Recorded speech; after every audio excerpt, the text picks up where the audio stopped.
મિત્રો આપણી YouTube channel ગુજરાતીમાં મિત્રો પ્રથમ વખત આવ્યો હોય તો ચેનલને સબસ્ક્રાઇબ કરી પાસે બેલ આઇકોન છે પ્રેસ કરવાનું ભૂલતા નહીં। ગુજરાતી તમારા માટે તમામ ભરતીના સમાચાર લાવે છે તો બને એટલું વિડીયોને શેર કરજો। વાત કરીએ ઇન્કમ ટેક્સ વિભાગમાં 10 પાસ 12 પાસ સ્નાતક માટે મહત્વની ભરતી જાહેર કરવામાં આવી છે। પગાર ધોરણ જેમાં 18,000 થી લઈને 1,42,400 સુધી મળવાપાત્ર રહેશે। તો આ ભરતી વિશે આપણે સંપૂર્ણ માહિતી લઈએ મિત્રો। તો તમે જોઈ શકો છો છેલ્લી તારીખ છે ફોર્મ ભરવાની 19 જાન્યુઆરી 2024। તો 19 જાન્યુઆરી 2024 પહેલાં તમે ફોર્મ ભરી શકો છો।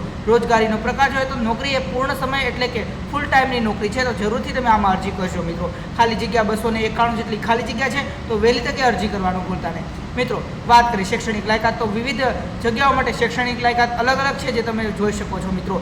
ઇન્કમ ટેક્સ ઓફિસરમાં મિત્રો જોઈએ તો ઇન્સ્પેક્ટરમાં એમાં માન્ય પ્રાપ્ત યુનિવર્સિટીમાંથી ડિગ્રી અથવા તેમની સમકક્ષ છે। સ્ટેનોગ્રાફર ગ્રેડ 2માં મિત્રો જોઈએ તો 12મું ધોરણ પાસ તથા માન્ય બોર્ડ અથવા તો યુનિવર્સિટીની સમકક્ષ ડિગ્રી જોઈશે।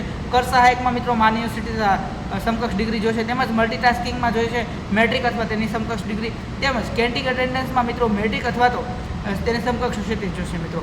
અહીં વાત કરીએ પગાર ધોરણ વિશે મિત્રો તો પગાર ધોરણ 18,000 થી લઈને 1,42,400 સુધી મળવાપાત્ર રહેશે। ઉંમર મર્યાદા વિશે વાત કરીએ તો પાત્ર બનવા માટે ઉમેદવારોની ઉંમર 18 થી 30 વર્ષ વચ્ચે નક્કી છે।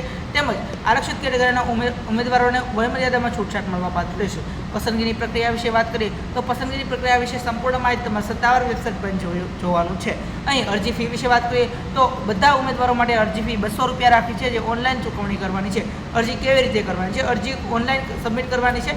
એપ્લિકેશન લિંક તમને મિત્રો મળી જશે। મિત્રો મહત્વની તારીખ વિશે વાત કરી લઈએ તો નોકરીની વિગતો 26 ડિસેમ્બર 2023 રોજ પ્રકાશિત કરવામાં આવી હતી અને અરજી કરવાની અંતિમ તારીખ 19 જાન્યુઆરી 2024 છે।